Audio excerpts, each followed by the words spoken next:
Bonjour, bienvenue dans cette vidéo. Nous allons voir le calcul de dérivée pour les fonctions composées. Alors, qu'est-ce qu'une fonction composée?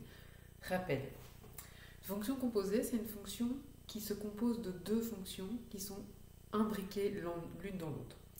Exemple ici avec h de x égale 3x plus 2, le tout exposant 4.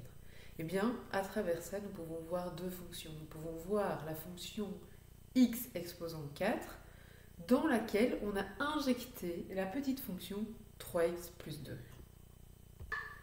Voilà, donc cette fonction-là, on peut voir une fonction, on va appeler f de x, qui est la fonction exposant 4, avec donc x ici que j'ai mis entre parenthèses, exposant 4.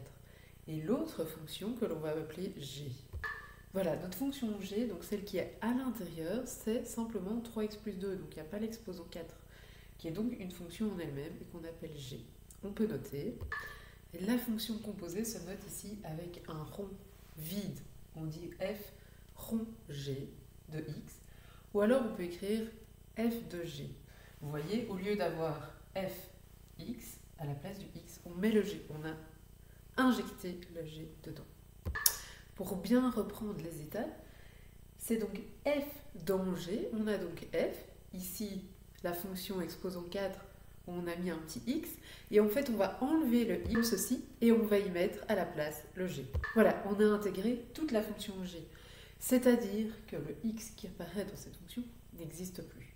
C'est pour ça que je l'ai mis en parenthèse. Pour vous aider, vous pouvez, si vous voulez, même pas noter le x et noter la parenthèse exposant 4 pour bien vous montrer que c'est une fonction composée. À présent, maintenant, voyons la dérivée de ces fonctions. Donc, quand on a des fonctions qui ont composées, on utilise une formule spécifique qui n'est pas la même que le produit ou le quotient de fonction. Quelle est cette formule? On va donc faire la dérivée de la composée, ce que nous avons vu tantôt. Alors vous voyez ici, c'est l'autre notation. J'ai bien mis l'apostrophe sur le total. Ici, c'est donc la dérivée de toute cette fonction-là. Eh bien, qu'est-ce que ça nous donne? Ça nous donne la dérivée de f. Donc ici, le prime est juste sur le f, c'est très important. On va donc faire la dérivée de f, dans lequel on va intégrer g, mais g qu'on n'aura pas changé. Et on fera fois la dérivée de g. Exemple.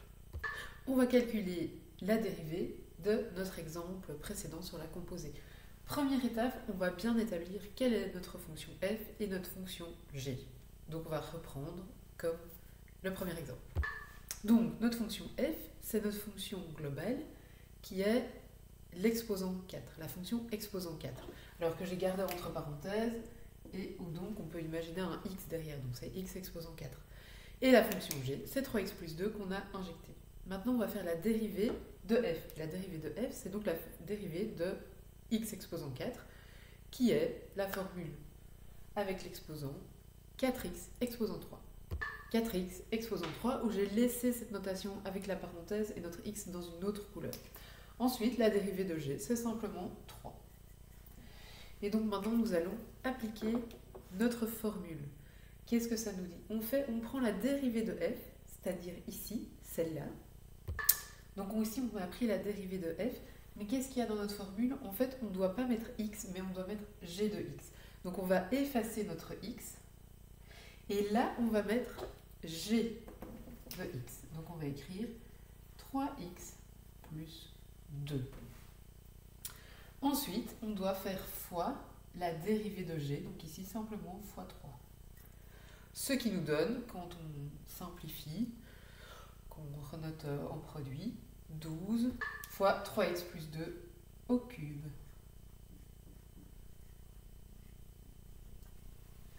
Voilà donc pour le calcul d'une fonction dérivée.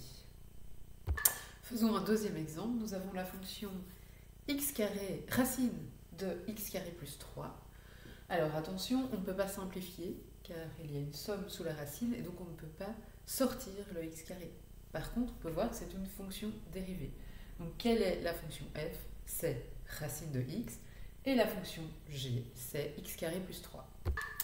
Alors ensuite, on calcule notre dérivée. Alors la dérivée de racine de x, c'est 1 sur 2 racine de x, et notre dérivée de x carré plus 3, c'est 2x. Voilà, j'ai gardé pour les notations des fonctions composées, ici le x en bleu, dans une parenthèse. Ensuite, on note notre dérivée. On va donc prendre la fonction f, la dérivée de f, que l'on note ici, et on n'écrit pas le x dedans, mais maintenant on va écrire la fonction g dedans, ce qui nous donne ceci, 1 sur 2 racine de x carré plus 3. Et ensuite, on doit terminer en faisant fois la dérivée de g.